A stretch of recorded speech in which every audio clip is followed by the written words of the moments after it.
Now, family, of course, is incredibly important, and a lot of us are caretaking for some of our elderly members. I know myself as well, taking care of some of my grandmas. Well, how do we also make sure we're being taken care of as well? Well, there's a new book, When Caregiving Calls, and I have the author joining me, Erin Blight.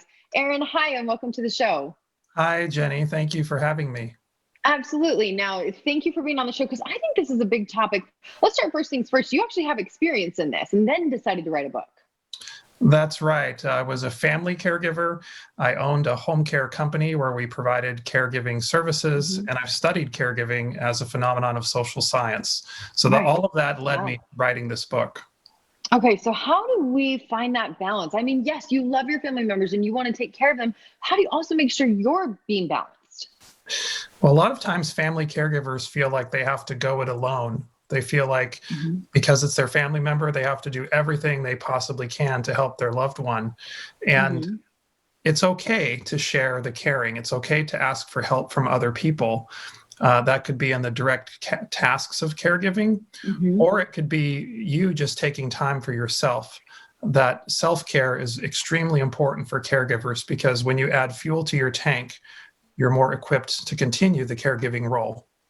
Yes, absolutely. Now, I think there's another element that's been added onto it this year, which is COVID.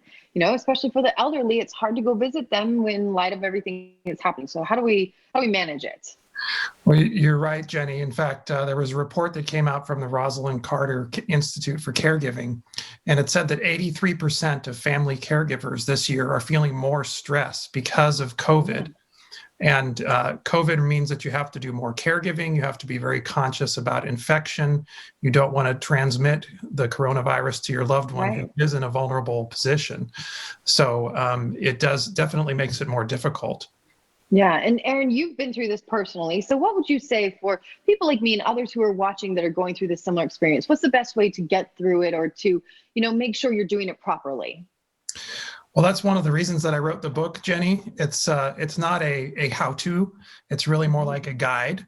And the book includes a lot of topics that are very pertinent to caregivers. And after going through a topic such as relationship or stress or emotions or home, after each chapter, the family caregiver can go through questions for reflection that will allow the person to think about what they've just read and apply it to their individual caregiving situation to discover how to be more proactive and more effective in the caregiver role.